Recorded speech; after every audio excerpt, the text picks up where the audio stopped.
নমস্কার, হাই নিউজে সকলকে স্বাগত। সঙ্গে রয়েছে আমি ঋতু। শুরু করছি নিউজ টুডে, আর শুরুতেই দেখে নেব আজকের হেডলাইন্স।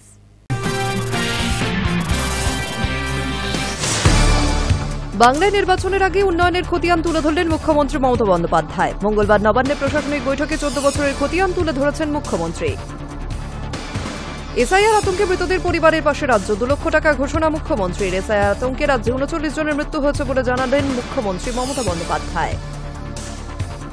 নাগরিকত্ব প্রমাণের দায় নেই, এই দাবি নিয়ে এনুমারেশন ফর্ম নিতে অস্বীকার 126 জন আদিবাসী বাসিন্দার। ঘটনাকে কেন্দ্র করে বাঁকুড়ার জঙ্গলমহলে শুরু প্রশাসনিক এবং রাজনৈতিক টানাপোড়েন। ভুয়ো ভোটা ধরতে এআই ব্যবহার করবে কমিশন, এর মাধ্যমে অনুপ্রবেশকারীদেরও চিহ্নিত করা যাবে বলে কমিশন সূত্রে খবর। যাত্রী নিরাপত্তায় আরও জোর, দূরপাল্লার ট্রেনেও সিসিটিভি বসানোর চিন্তা আরপিএফ এর। আগামী মাস 6 মধ্যে রেলের খড়গপুর ডিভিশনের প্রতিটি দূরপাল্লার ট্রেনের কামরায় বসবে সিসিটিভি। ট্রলার সহ বাংলাদেশি মৎস্যজীবী আটক ভারতের জলসীমানায়। সুন্দরবন এলাকার বঙ্গোপসাগরের ঘটনা, অবৈধভাবে ভারতীয় জলসীমায় প্রবেশ করার অভিযোগে 15 জন বাংলাদেশি মৎস্যজীবীকে আটক। নাগরিকত্ব প্রমাণের দায় নেই, এই দাবি তুলে এনুমারেশন ফর্ম দিতে অস্বীকার 126 জন আদিবাসী বাসিন্দার, যারা বেশিরভাগই রায়তোরা গ্রাম পঞ্চায়েতের ভেদুয়াশোল সহ একাধিক গ্রামের বাসিন্দা। আর এই ঘটনাকে কেন্দ্র করে বাঁকুড়ার জঙ্গলমহলে প্রশাসনিক এবং রাজনৈতিক টানাপোড়েনে চরম আকার নিয়েছে। নাগরিকত্ব প্রমাণের দায় নেই, এই দাবি তুলে এনুমারেশন ফর্ম নিতে অস্বীকার 126 জন আদিবাসী বাসিন্দার, যার বেশিরভাগই রাউতোরা গ্রাম পঞ্চায়েতের ভেদুয়াশোল সহ একাধিক গ্রামের বাসিন্দা। ঘটনাকে কেন্দ্র করে বাঁকুড়ার জঙ্গলমহল রানীবাঁধ ব্লকে প্রশাসনিক এবং রাজনৈতিক টানাপোড়েনের চরম আকার নিয়েছে। জঙ্গলমহলের একেবারে প্রান্তিক এলাকায় থাকা আদিবাসী পরিবারগুলির দাবি, এই ভূখণ্ড, জল, জমি, জঙ্গলের ওপর আদিম অধিকার আমাদের। বাইরের কারোর তৈরি নাগরিকত্বের প্রমাণের নথি আমরা মানি না। একই সঙ্গে এতগুলি পরিবার এনুমারেশন ফর্ম নিতে না চাওয়ায় কার্যত সেখানে থমকে গিয়েছে এসআইআর প্রক্রিয়া। যদিও সমস্যা মেটাতে ইতিমধ্যেই গিয়েছে জেলা প্রশাসন। গত 1 সপ্তাহ ধরে ব্লক প্রশাসন, পুলিশ এবং নির্বাচনী দপ্তর মিলিয়ে অন্তত কয়েক দফায় ওই পরিবারগুলির সঙ্গে আলোচনা হয়েছে কেন প্রয়োজন ফর্ম পূরণের, তা বোঝাতে বারবার গ্রামে গিয়েছেন আধিকারিকরা। কিন্তু এরপরেও তাদের অনীহা কাটছে না। আধিকারিকদের কথায় দীর্ঘদিন ধরে এলাকার মাঝি সম্প্রদায়ের একটা প্রভাব রয়েছে। এর মধ্যেই নাগরিকত্ব সংক্রান্ত গুজবে ওই মানুষগুলোর মনে এক ধরনের ভীতি তৈরি হয়েছে। সেই ভীতি এখন প্রশাসনের সবচেয়ে বড় বাধা। রানীবাঁধের বিডিও অনিশা যশ জানিয়েছেন, আপাতত 126 জনকে চিহ্নিত করা হয়েছে। ভয় কাটাতে আমরা ধারাবাহিকভাবে কথা বলছি। এসআইআর যে কোনো নাগরিকত্ব যাচাইয়ের নথি নয়, এটা বোঝানোর চেষ্টা চলছে। তার কথায় এখনো বেশ কিছুটা সময় লাগবে। কেউ যদি পরে মত বদলান, আমরা ফর্ম নেব, কাউকে জোর করা হবে না, প্রয়োজনে বারবার বোঝানো হবে। অন্যদিকে মাঝি সম্প্রদায় সংগঠক হিসেবে পরিচিত বাবুরাম এই পরিস্থিতির কেন্দ্রবিন্দুতে থাকলেও তার সঙ্গে যোগাযোগ করা যায়নি এখনো পর্যন্ত। প্রশাসনের একাংশের মতে তার নিরাপত্তার কারণে বিভ্রান্তি বাড়ছে আরও। ঘটনাকে কেন্দ্র করে শুরু হয়েছে রাজনৈতিক তরজা। সিপিএমের রানীবাঁধ অঞ্চলের কমিটির সদস্য বিধান মণ্ডল ওই অঞ্চলের অচলাবস্থার জন্য সরাসরি প্রশাসনের অবহেলা এবং শাসক দলের দ্বিচারিতাকেই দায়ী করেছেন। তার অভিযোগ, মাঝি সম্প্রদায়ের পরিবারগুলির মধ্যে যে ভুল তথ্য বহুদিন ধরে ছড়ানো হচ্ছিল তা প্রশাসন জানত। তা কাটাতে কোনো পদক্ষেপ গ্রহণ করা হয়নি প্রশাসনের তরফে। মানুষের সঙ্গে আলাপ আলোচনাও করা হয়নি। তার দাবি, ফর্ম ধরিয়ে শুধু বলা হয়েছে এটা বাধ্যতামূলক, আর তাতেই এই সমস্যা তৈরি হয়েছে। অন্যদিকে রানীবাঁধ ব্লকের তৃণমূল কংগ্রেস সভাপতি উত্তম কুম্ভকার বলেন, এসআইআর নাগরিকত্ব কেড়ে নেওয়ার নথি নয়, এটা কিছু মহল ভুলভাবে ছড়াচ্ছেন। আদিবাসীদের একটি সামাজিক সংগঠনের নামে মানুষের মনে ভুল বার্তা ছড়ানো হচ্ছে। প্রশাসন চেষ্টা করছে, আমরাও পাশে আছি। যদি এই বিষয়ে সরকারি রাজ্য সরকার এক হাতে নিয়েছে স্থানীয় বিজেপি নেতৃত্ব। স্থানীয় বিজেপি নেতা দুঃখী মুদির অভিযোগ, রাজ্য সরকার প্রক্রিয়াটি নিয়ে প্রথম থেকে স্বচ্ছতা দেখায়নি, ফলে মানুষের আতঙ্ক বাড়ছে। প্রশাসনের ব্যর্থতার কারণেই এই এত বড় অংশ ফর্ম পূরণ করতে রাজি নয়। High news network.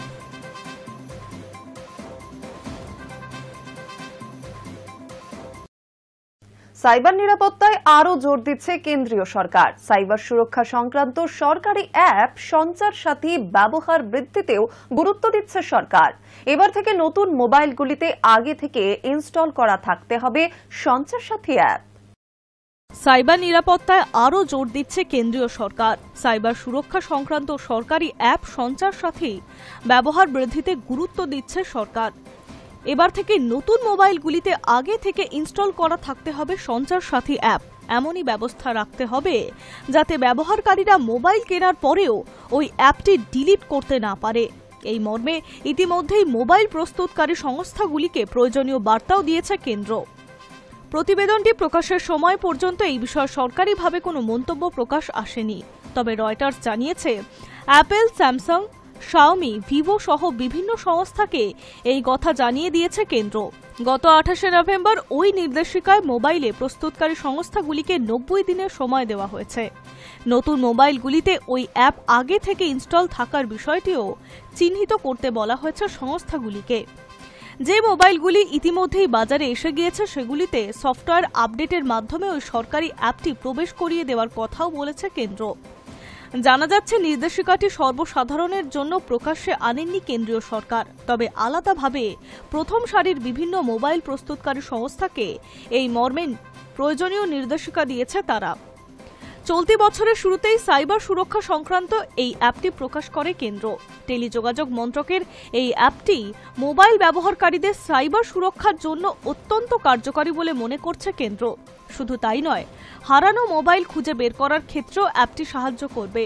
সরকারি হিসাবে চলতি বছরে দেশে 7 লক্ষেরও বেশি হারানো মোবাইল খুঁজে পেতে সাহায্য করেছে সঞ্চার সাথী অ্যাপ। এর মাধ্যমে অক্টোবরেই প্রায় 50,000 হারানো মোবাইল উদ্ধারে অ্যাপটি সাহায্য মিলেছে। তবে অ্যাপল তাদের মোবাইলে শুধুমাত্র নিজস্ব অ্যাপে আগে থেকে ইনস্টল করে রাখে।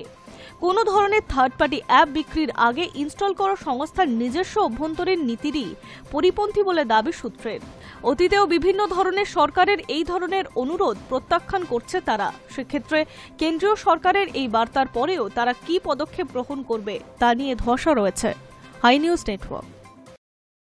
এসআইআর বিরোধী বিক্ষোভে ফের ঐক্যবদ্ধ ইন্ডিয়া শিবির। বিরোধী জোটের বিক্ষোভে সামিল তৃণমূলও। এদিকে সংসদের অন্তরে এই ইস্যুতে আলোচনা চেয়ে ফের বিক্ষোভ দেখিয়েছে বিরোধী শিবির, যার জেরে দফায় দফায় মুলতবি করে দেওয়া হয়েছে অধিবেশন। এসআইআর বিরোধী বিক্ষোভে ফের ঐক্যবদ্ধ ইন্ডিয়া শিবির। সংসদের মকরদ্বারে বিরোধী জোটের বিক্ষোভে সামিল হল তৃণমূলও। এদিকে সংসদের অন্তরে এই ইস্যুতে আলোচনা চেয়ে ফের বিক্ষোভ দেখিয়েছে বিরোধী শিবির, যার জেরে দফায় দফায় মুলতবি করে দেওয়া হয়েছে অধিবেশন। শীতকালীন অধিবেশনের প্রথম দিন থেকেই এসআইআর নিয়ে বিরোধীদের আলোচনার দাবিতে তপ্ত হয়ে উঠেছে সংসদ। সোমবার দফায় দফায় মুলতবি করে দিতে হয় লোকসভার অধিবেশন।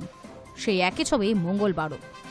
এদিনও বিরোধী শিবির সম্মিলিতভাবে বিক্ষোভ দেখানোর দফায় দফায় মুলতবি করে দিতে হয় অধিবেশন। সরকার দাবি না মানায় সংসদ চত্বরে ফের বিক্ষোভ দেখানো শুরু করেন বিরোধী শিবির। এদিন সকালে সংসদ ভবনের মকরদ্বারের সামনে বিক্ষোভ দেখান বিরোধী সাংসদের একটা বড় অংশ। প্ল্যাকার্ড হাতে সংসদ চত্বরে ধর্ণা দিতে দেখা যায় তাদের। বিক্ষোভ কর্মসূচিতে হাজির ছিলেন লোকসভার বিরোধী দলনেতা তথা কংগ্রেস সাংসদ রাহুল গান্ধী। তার পাশেই দেখা গিয়েছে প্রিয়াঙ্কা গান্ধী বটরা, সোনিয়া গান্ধী, মল্লিকার্জুন খার্গেদের। ছিলেন ডিএমকে সাংসদ কানি মুঝিও। চমকপ্রদভাবে ওই বিক্ষোভে হাজির ছিলেন তৃণমূলের 2 সাংসদ বাপি হালদার ও মমতা বালা ঠাকুর। এ পর্যন্ত তৃণমূল সংসদে কংগ্রেসদের থেকে দূরত্ব বজায় রাখারই চেষ্টা করেছে। কোন রকম দাদাগিরি মানা হবে না বলে সাফ জানিয়ে দিয়েছে রাজ্যের শাসক দল। তবে এদিন এসআইআর ইস্যুতে একত্রিত হয়ে গিয়েছে বিরোধী শিবির। চমকপ্রদভাবে এসআইআর নিয়ে আলোচনা চাইছেন বিজেপি সাংসদ তথা রাজ্য বিজেপির সভাপতি শ্রমিক ভট্টাচার্য। তার বক্তব্য, রাজ্যে বিএলওদের হুমকি দেওয়া হচ্ছে, এই নিয়ে আলোচনা প্রয়োজন। এদিন সমস্যা মেটাতে উদ্যোগ নিয়েছে কেন্দ্র। সংসদ বিষয়ক মন্ত্রী কিরেন রিজিজুর বক্তব্য, আমরা সব বিরোধী দলের সঙ্গে কথা বলেছি। আমরা ইলেকটোরাল রিফর্মস থেকে শুরু করে দেশের মানুষের সব ইস্যু নিয়ে আলোচনা করতে প্রস্তুত। আমি আজকে বিরোধী দলনেতাদের বৈঠকে ডেকেছি। আপনারা অপেক্ষা করুন এবং আলোচনায় অংশগ্রহণ করুন। দেশের মানুষদের অনেক ইস্যু রয়েছে যেটা নিয়ে আলোচনার প্রয়োজন রয়েছে। Hi news network. ফের ট্রলার সহ বাংলাদেশে মৎস্যজীবী আটক হল ভারতের জলসীমানায়। সোমবার দক্ষিণ 24 পরগনা সুন্দরবন এলাকার বঙ্গোপসাগরে ঘটনাটি ঘটে। ট্রলারে মোট 15 জন বাংলাদেশি মৎস্যজীবী ছিলেন। অবৈধভাবে ভারতীয় জলসীমায় প্রবেশ করার অভিযোগে তাদের আটক করা হয় বলে খবর।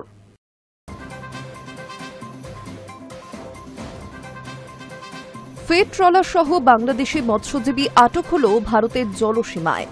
সোমবার ঘটনাটি ঘটেছে দক্ষিণ 24 পরগনার সুন্দরবন এলাকার বঙ্গোপসাগরে। ভারতীয় উপকূলরক্ষী বাহিনী প্রতিদিনের মতো কড়া নজরদারিতে ছিল।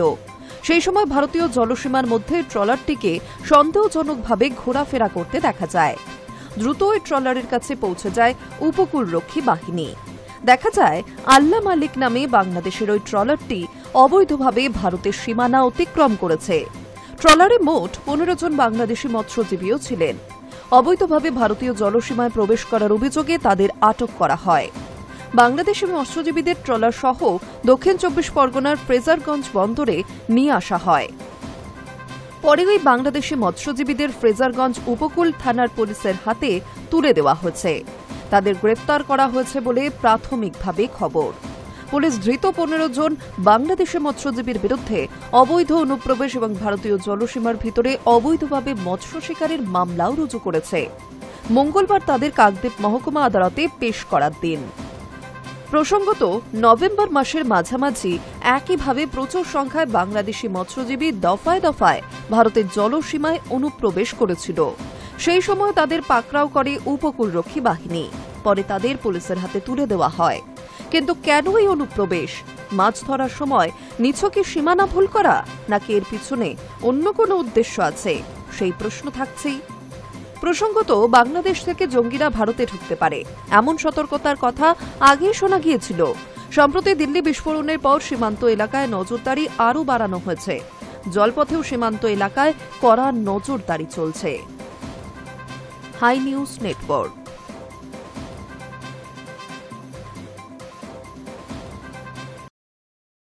আগে বিজ্ঞপ্তি জারি হয়েছিল মদের উপরে শুল্ক চাপবে।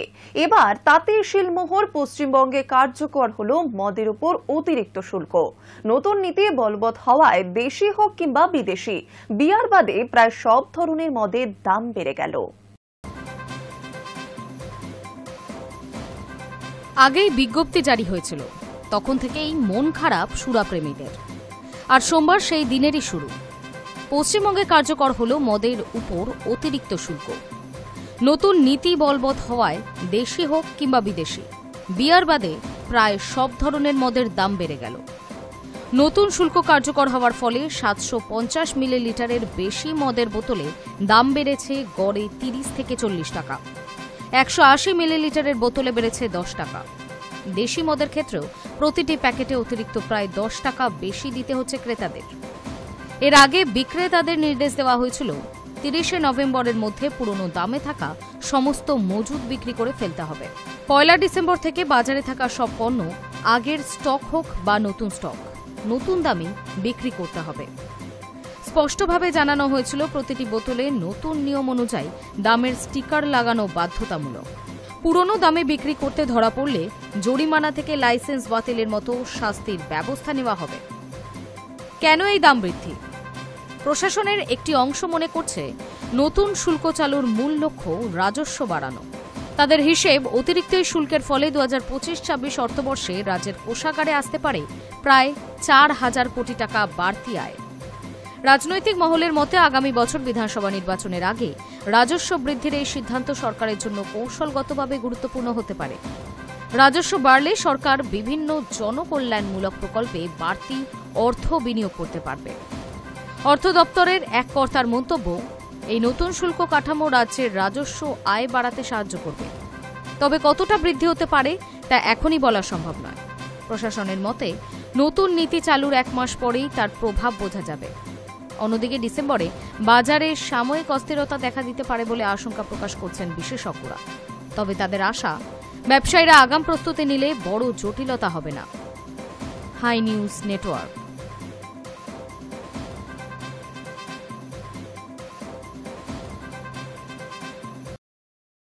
যাত্রী নিরাপত্তায় আরো জোর। এবার দূরপাল্লা ট্রেনের কামরায় বসছে সিসি ক্যামেরা। মাস ছয়েকের মধ্যেই হবে এই কাজ। দূরপাল্লা ট্রেনে এবার সিসিটিভি ক্যামেরা বসানোর চিন্তাভাবনা শুরু করেছে আরপিএফ। যাত্রী নিরাপত্তার স্বার্থে এই ভাবনা বলে আরপিএফ এর খড়গপুর ডিভিশন সূত্রে জানা গিয়েছে। তবে ইতিমধ্যেই চলন্ত ট্রেনের মধ্যে নজরদারি বাড়ানোর লক্ষ্যে বিভিন্ন দূরপাল্লা ট্রেনে সিসিটিভি ক্যামেরা বসানোর কাজ শুরু করে দিয়েছে রেল কর্তৃপক্ষ। আরপিএফ সূত্রে জানা গিয়েছে, আগামী মাস ছয়েকের মধ্যেই রেলের খড়গপুর ডিভিশনের প্রতিটি দূরপাল্লা ট্রেনের কামরায় সিসিটিভি ক্যামেরা বসতে চলেছে। তার কাজ ইতিমধ্যেই শুরু হয়েছে। ডিভিশনের সাঁতরাগাছি রেল কোচ ডিপোতে খড়গপুর ডিভিশনের অধীনে থাকা বিভিন্ন দূরপাল্লা ট্রেনের কামরায় সিসিটিভি ক্যামেরা বসানোর কাজ শুরু হয়েছে। তার সঙ্গে নতুন করে যে সমস্ত এলএইচবি ও আইসিএফ কোচ তৈরি হচ্ছে সেখানেও সিসিটিভি ক্যামেরা বসানো হচ্ছে বলেই জানা গিয়েছে। জানা যাচ্ছে, প্রাথমিকভাবে প্রতিটি ট্রেনের ভেতর প্রতিটি কামরায় 4টি করে সিসিটিভি ক্যামেরা বসানো হবে। আরপিএফ এর দাবি, এর মাধ্যমে ট্রেনের ভিতরে যে কোনো ধরনের অপ্রীতিকর ঘটনার উপর নজরদারি করতে সুবিধা হবে, এমনকি দুষ্কৃতীদের চিহ্নিত করতেও সুবিধা হবে। বস্তুত পর্যাপ্ত বাহিনীর অভাবে অধিকাংশ ট্রেনের ভিতরে স্কট দিতে পারছে না আরপিএফ। অরক্ষিত ট্রেনে বারবার অপ্রীতিকর ঘটনা ঘটছে বলে অভিযোগ উঠছে। বিপদের মুখে পড়তে হচ্ছে রেল যাত্রীদের। গত সপ্তাহে এরকমই একটি ঘটনা ঘটেছে ধৌলি এক্সপ্রেসে। ছিনতাইয়ের বাধা দিতে গিয়ে গুরুতর জখম হতে হয়েছে এক মহিলা যাত্রীকে।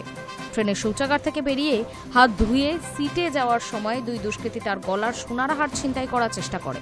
বাধা দিতে গিয়ে চলন্ত ট্রেন থেকে পড়ে গিয়ে তার ডান হাতটি খোয়াতে হয়েছে। আরপিএফ থাকলে এই ঘটনা এড়ানো যেত বলেই সকলের অভিমত। আর সেই ঘটনার পর থেকেই রেল যাত্রার নিরাপত্তা নিয়ে বড়সড় প্রশ্নও উঠে গিয়েছে। তাই পরিস্থিতি মোকাবিলায় ট্রেনের কামরার ভেতরে সিসিটিভি ক্যামেরা বসানোর কাজে বিশেষ গুরুত্ব দেওয়া হয়েছে। দক্ষিণ পূর্ব রেলওয়ের খড়গপুর ডিভিশনের আরপিএফ এর সিনিয়র ডিভিশনাল সিকিউরিটি কমিশনার জানান, নজরদারি নিয়মিত চলে ট্রেনে, কিন্তু সব ট্রেনে কর্মীর অভাবে এসকর্ট দেওয়া যায় না। তাই দূরপাল্লা ট্রেনগুলির কামরার ভেতরে সিসিটিভি ক্যামেরা বসানোর কাজ শুরু হচ্ছে। রেল বোর্ডের লক্ষ্য আগামী 6 মাসের মধ্যে পুরো কাজ শেষ করার। ডিভিশনে সাঁতরাগাছি রেল ডিপোতে এই কাজ চলছে।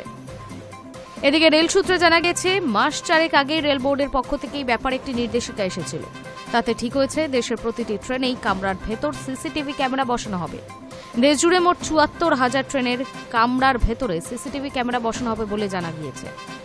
তবে শুধু দূরপাল্লার ট্রেনগুলিতে নয়, লোকাল ট্রেনগুলিতেও অদূর ভবিষ্যতে কামরায় সিসিটিভি ক্যামেরা বসানো হবে বলেই জানা গিয়েছে।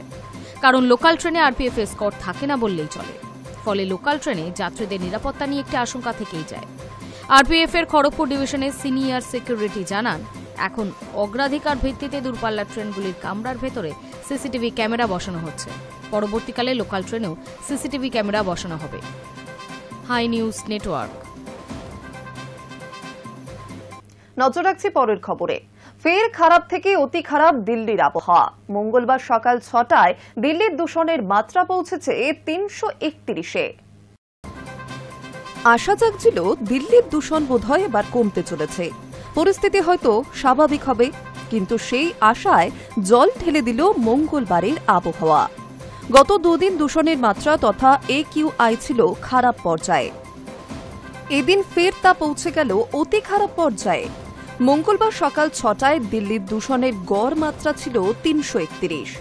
জানা গিয়েছে সবচেয়ে খারাপ অবস্থা বাওয়ানা, যেখানে 387, আনন্দবিহারে 381, ইন্ডিয়া গেটে 370, ওয়াজিরপুর 362, বুরারিতে 361 আর RK পুরমের 356।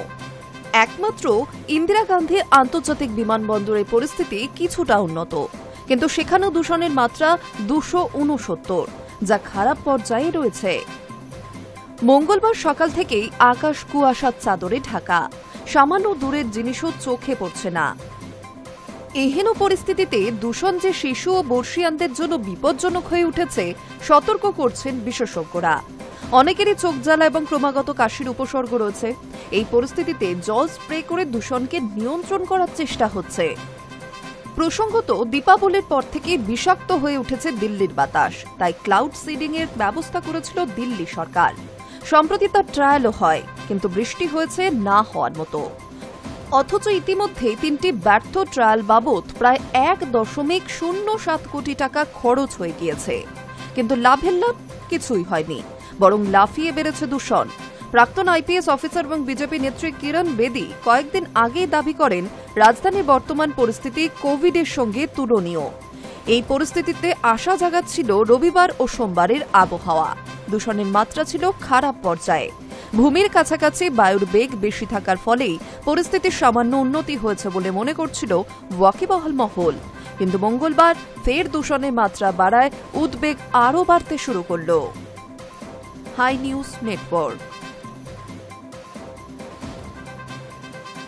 নিউটাউনে দাদার বাড়ি যাওয়ার পথে ভয়ানক ঘটনার শিকার সুদীপা চট্টোপাধ্যায়।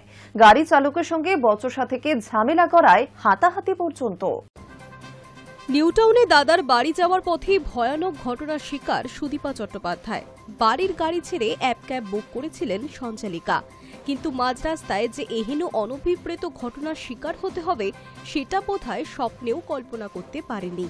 হিন্দিভাষী গাড়ি চালকের সঙ্গে তার বচসা গড়ালো হাতাহাতি পর্যন্ত। কি ঘটেছে সেদিন? নিজস্ব ইউটিউব ব্লগে গোটা ঘটনার বিবরণ জানিয়েছেন সুদীপা। তিনি জানান, বন্ডেল রোডে নিজের দোকান থেকে অ্যাপ ক্যাবে চড়ে নিউটাউনে দাদার বাড়ির পথে রওনা হন। মাঝপথে গাড়ি চালককে মিষ্টির দোকানে দাঁড়ানোর জন্য অনুরোধ করতেই বচসা বাঁধে। সুদীপার মন্তব্য, শুধু বলেছিলাম 5 মিনিটের জন্য মিষ্টির দোকানে দাঁড়াতে। তখনই অ্যাপ ক্যাবের ড্রাইভার আমাকে আরেকটা স্টপ যোগ করতে বলেন। পাল্টা আমি বলি, আমি জানি না এটা কি করে করতে হয়, আপনি করে দিন। তাছাড়া এত অল্প সময়ের জন্য আরেকটা স্টপ যোগ করতে যাবই বা কেন? সেখান থেকেই বাক বিতণ্ডার সূত্রপাত। সুদীপার কথায় তিনি গাড়ি চালককে বন্ডেল রোড হয়ে ভায়া বালিগঞ্জ পাড়ি হয়ে মা উড়ালপুলের পথ ধরার পরামর্শ দিয়েছিলেন, কিন্তু তাতেও বেঁকে বসেন ওই অ্যাপ ক্যাব ড্রাইভার, বরং অন্যদিকে গাড়ি নিয়ে চলে যান। সঞ্চালিকার সংযোজন, এরপরই তাকে অশ্লীল ভাষায় গালিগালাজ করতে শুরু করেন ওই গাড়ি চালক। বলেন, মজা দেখাবো। আমায় তেড়ে মারতেও এসেছিলেন। আমি চুপ করে থাকিনি, পাল্টা তার পিঠে ঘুষি কষিয়েছি। এমনকি আমাকে হিন্দি ভাষায় কথা বলতে বলেন ওই চালক, কারণ তিনি নাকি বাংলা বোঝেন না। গোটা ঘটনায় ভীষণ ভয় রয়েছে সুদীপার ছেলে আদিদেব চট্টোপাধ্যায়, কারণ মায়ের সঙ্গে সেদিন অ্যাপ ক্যাবে ছিল সেও। সোমবার করোয়া থানায় অভিযোগ দায়ের করার কথাও জানিয়েছেন Sudipa Chattopadhyay. Hi news network. News today এখন এই পর্যন্তই। আরও অন্যান্য খবরের জন্য নজর রাখুন হাই নিউজে। নির্ভীক, নিরপেক্ষ।